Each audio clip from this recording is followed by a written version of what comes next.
Salut les amis, salut tout le monde et bienvenue une fois de plus sur votre chaîne d'information préférée, Club Info.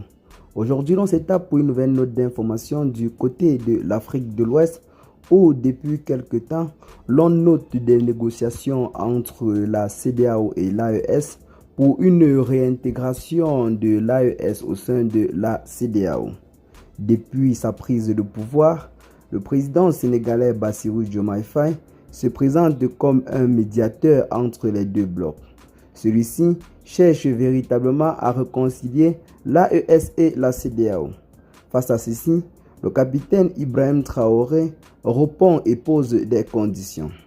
Celui-ci a clairement affirmé que le chemin qu'ils ont pris est un chemin de non-retour.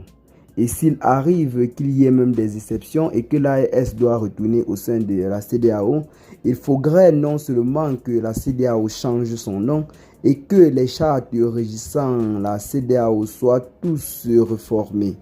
Donc, telle est en quelque sorte la condition qu'a imposée le capitaine Ibrahim Traoré et l'AES.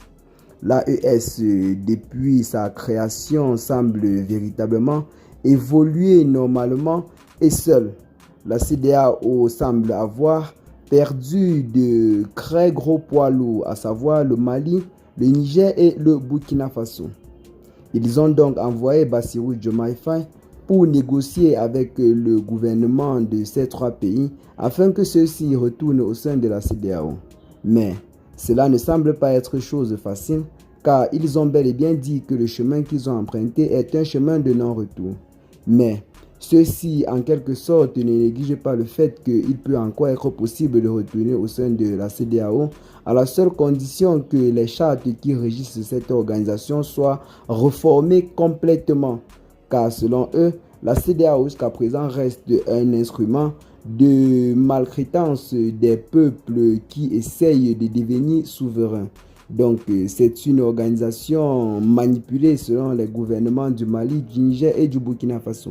Le capitaine Ibrahim Traoré, lors d'une récente interview, a clairement affirmé que pour que l'AES retourne au sein de la CEDEAO, il faudrait une réforme totale et sans complaisance de la dite organisation. Eh bien les amis, telle est là en quelque sorte l'information du jour. Qu'est-ce que vous en pensez? Est-il possible une réconciliation entre la CEDEAO et l'AES? Est-il possible que le Mali, le Niger et le Burkina Faso retournent dans cette organisation qui leur a longtemps martyrisé? À ce sujet, dites-nous franchement ce que vous en pensez. Partagez donc massivement la vidéo à vos amis si vous l'avez notamment trouvée intéressante. Abonnez-vous à la chaîne par la même occasion si ce n'est pas encore fait. Et à très bientôt les gars pour de nouvelles notes d'informations. Ciao.